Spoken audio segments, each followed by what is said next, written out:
Good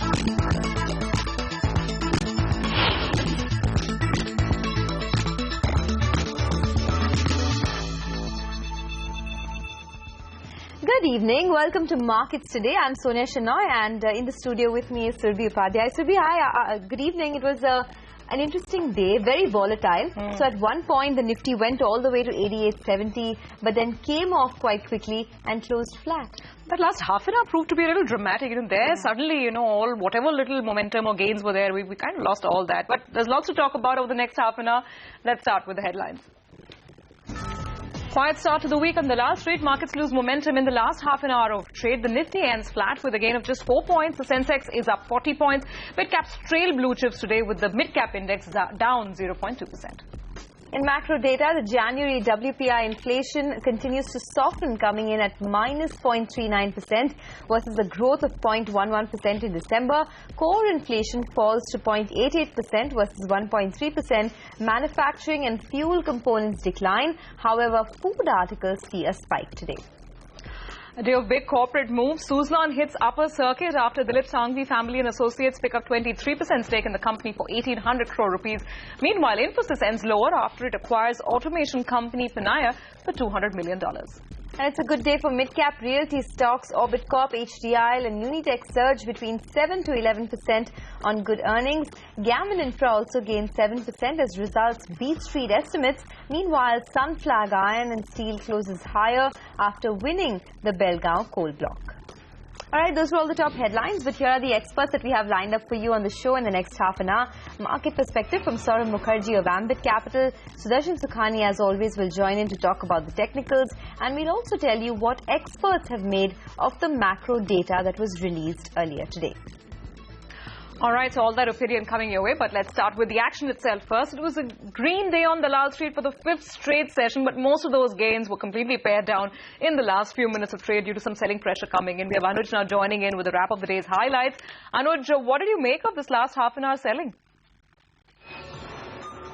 Well, first of all, of course, hard overhead always. But talking about markets, in the last 1 hour, there was a lot of nervousness for two reasons. One, the market is closed tomorrow. And two, there could be some potential decisions regarding Brexit or Greece exit, as we call it, in Europe. And that was putting a bit of pressure on the market in today's trade, especially on the bank Nifty. That actually fell quite a bit. In fact, there was a time when in 30 seconds, the bank Nifty fell 200 points. And that's where the Nifty gave up all the gains in today's trade. It was still a good day for individual mid-cap traders, though. Let's talk about some of the stocks then in today's trade. It was a green day, so let's start with Nifty gainers. We had stocks like ITC contributing the best, 3% higher on that. TCS and Lever were other stocks that did well in trade today. Apart from that, stocks that did well included NMDC, Bharti, and HDFC. All these stocks up between 1.5 to 3% in today's trade. On the losing side, the single biggest drag was ICICI Bank, as you would expect on a day when the bank Nifty underperformed. ICICI down 1.6%, Reliance down 1.6%, Sun Pharma down about 2.7%. Some other permanent Nifty losers included a couple of auto names like Hero and Maruti Suzuki. Both were down about 1.5%. IndusInd Bank too was down 1.5%. But no problem for mid-cap traders, really. Stock of the day today, by quite some distance, was Suzlon. That was locked on circuit, up 20%. Unitech, after its numbers, was up 10%, and HDIL was up 7%. Some more mid-cap stocks in today's trade that deserve mention. HCL Infosys, up 10%. Tata LXI, up 16%. And CESC and FNO stock was down 12%. So, no harm done for the market, though the momentum has been halted. It will be interesting to see what comes out of Europe and then what happens to market Wednesday onwards.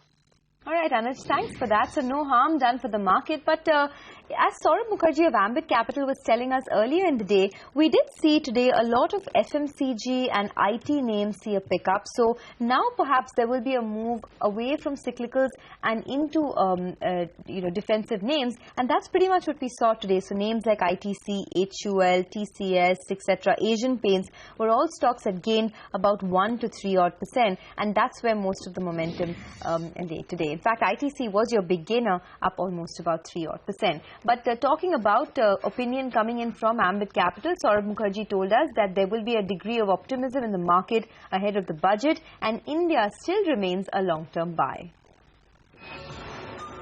in the run-up to the budget, you will see a degree of optimism getting baked into the markets. Now, whether the budget will actually deliver on that optimism is a different question altogether. My central view has been over the last 3-4 years is don't focus on the short term in India, whether it is the budget, whether it is crude.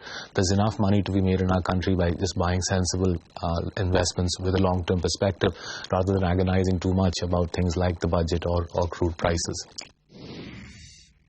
What we've seen over the last year and a half is a fairly healthy rally in cyclicals. So if you take names such as L&T, names such as the PSU banks, they have done very well over the last year and a half.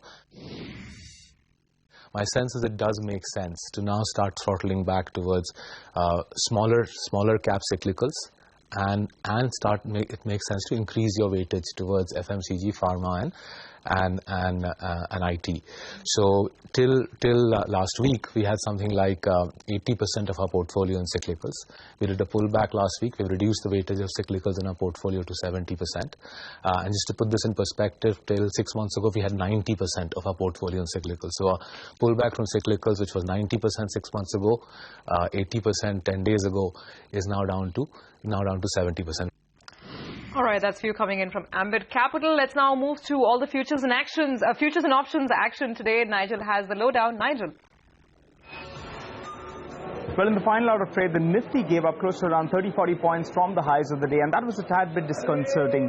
Just looking at the data, it appears the 8,850 to around the 8,900 level, that should be a concession zone, while in fact the 9,000 level, that's a firm resistance for the Nifty. Take a look at the data today, the 8,900 call. There was writing being seen at that particular strike. The premium fell from around 75 bucks to around 67 rupees, while the 9,100 call as well was fairly active. It added more than 5 lakh shares. The premium over there fell from around 23 rupees to around 18 rupees. Now, what's happening with them is that majority of the traders that they're writing that particular strike, looking to eat that premium of around 20 bucks, while others that want to take a bit of a punt, they're getting it cheaper today because the Nifty gave off a goodish bit from the highs. So they can buy that particular strike only for 18 rupees, go out there, take a bit of a punt, and buy that particular contract. That's 9,100 call. Take a look at the put side though. The 8,700 level, that should be the near-term support. The 8,800 put as well as the 8,700 put, both of them appear to be getting written in today's trading session. So that 8,700 to around that 8,750 level, that should hold out in the near term. Individual stocks that were in focus, take a look at CESC. It was down more than 10%, and the open interest doubled in today's session. Big shorting was seen on that counter, while Petronet as well did come in for shorting pressure. Unitech was a surprise package trade, was up by close to around 10%. Some buying was seen on that counter, while HDIL as well as RDC, both of them came in for a short covering bounce.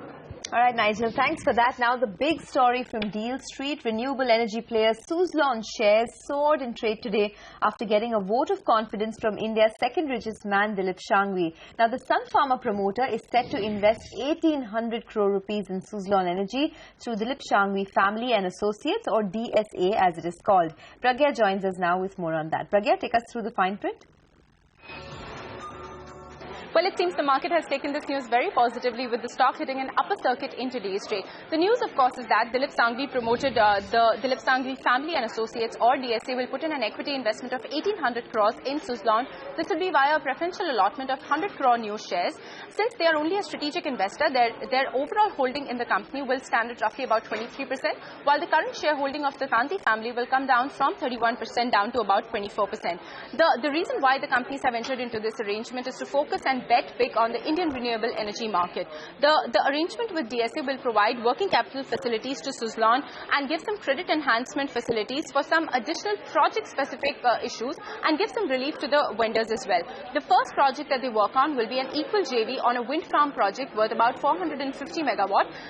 The management of Suzlon, when they had divested their stake in Senvion, had said that the strengthening of the balance sheet stays core to the company's strategy right now. They want to focus on the emerging markets, which they believe are growing at roughly about 40%, and because of the liquidity constraints, they were not being able to bet big in this market and were even losing market shares to some of the global companies. So, to address all of this, the market believes, and a lot of market participants believe, this is a good deal for Suzlon going forward, given the fact that it will give relief to the lenders and will provide a cushion to the FCCB conversion also, which is around the anvil, and the stock price could in fact see a sentiment rally even going forward for the next couple of days as well. Back to you. All right, Pragya. Thanks so much for that. Well, talking to CNBC TV 18 today, Suzlon Energy's chairman Tulsi Tanti said that liquidity is not a concern for the company. He also added that for the next 2 years, strategic investors will infuse working capital into the company, which will enhance Suzlon's credit with banks. All right, and staying with deal space, Infosys has loosened its purse strings to buy US-based Panaya, a provider of automation technology. Infosys will spend about $200 million for this acquisition, and this makes the deal the IT major's second largest acquisition since September 2012, when it had acquired the Zurich-based company Lodestone Holdings. Here are all the details. Thanks so much for that. Infosys has announced the acquisition of an automation technology provider, Panaya, for $200 million, which will be a cash transaction and is likely to close by the 31st of March 2015. Now, this is in line with the company's strategy to focus on new and renew, which makes it a strategic acquisition for Infosys. Now, we do not have the financial details, but picking up from online reports, we understand that Panaya has about $10 million of annual revenues. It has done about 6 rounds of fundraising. It's a PE-VC-backed fund. This is what we're picking up from online reports purely. But if we go by the annual revenues of $10 million, then it appears to be an expensive transaction because the company has paid 20 times its sales, and it's also likely to be an EPS dilutive. But again, all that hinges on whether the revenues are $10 million. But nevertheless, this is a strategic acquisition for Infosys. So in that sense, a lot depends on how quickly Infosys can leverage this product. Back to you. All right, that's story time for a quick break now, but coming up on the other side, Sudarshan Sukhani joining in for a technical chat. We'll also get you some trading ideas.